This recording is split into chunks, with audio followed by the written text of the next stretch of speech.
ప్రముఖ కమెడియన్ సినీ నటుడు ఫిష్ వెంకట్ కన్నుమూశారు. గత కొన్నేళ్లుగా కిడ్నీ సంబంధిత అనారోగ్య సమస్యలతో బాధపడుతున్న వెంకట్ శుక్రవారం రాత్రి తుదిశ్వాస విడిచారు. హైదరాబాద్ పట్టణంలోని ఓ ప్రైవేట్ ఆసుపత్రిలో చికిత్స పొందుతూ ప్రాణాలు కోల్పోయారు. ఆయన 2 కిడ్నీలు పాడవడంతో డయాలసిస్ కోసం కుటుంబ సభ్యులు కొన్ని రోజుల క్రితం ఆసుపత్రిలో చేర్చారు. దాదాపు నెల రోజులుగా ఐసీయూలోనే ఉన్నారు ఫిష్ వెంకట్.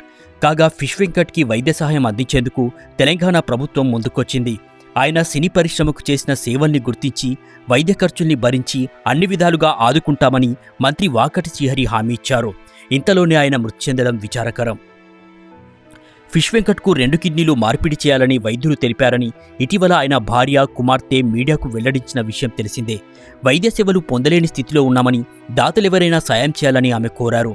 కాగా గబ్బర్ సింగ్ గ్యాంగ్తో పాటు విశ్వక్సేన్ వంటి పలువురు సినీ ప్రముఖులు తమ వంతు ఆర్థిక సహాయం చేశారు.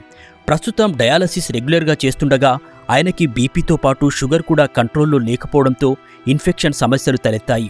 మిగిలిన ఆర్గాన్స్ కూడా బాగా దెబ్బతినడంతో ఆయన బాడీ ట్రీట్మెంట్కి సహకరించలేదు. దాంతో మృత్యువుతో పోరాడుతూ శుక్రవారం రాత్రి కన్నుమూశారు ఫిష్ వెంకట్. ఇక 2002లో ఎన్టీఆర్ నటించిన ఆది సినిమాలోని ఒక్కసారి తొడగొట్టు చిన్న అనే డైలాగ్తో ఫిష్ వెంకట్ పేరు ఇండస్ట్రీలో మారుమోగింది. 2002లో ఎన్టీఆర్ నటించిన ఆది సినిమాలోని ఒక్కసారి తొడగొట్టు చిన్న అనే డైలాగ్తో ఫిష్ వెంకట్ పేరు ఇండస్ట్రీలో మారుమోగింది.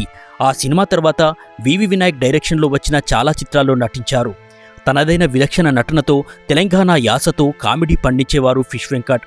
ఆది, సుబ్రహ్మణ్యం ఫర్ సేల్, బన్నీ, నాయర్, అదేవిధంగా అదుర్స్, అంజనేయులు ఇలా 100కు పైగా చిత్రాల్లో హాస్య నటుడిగా, క్యారెక్టర్ ఆర్టిస్టుగా సినీ ప్రియుల్ని అలరించారు.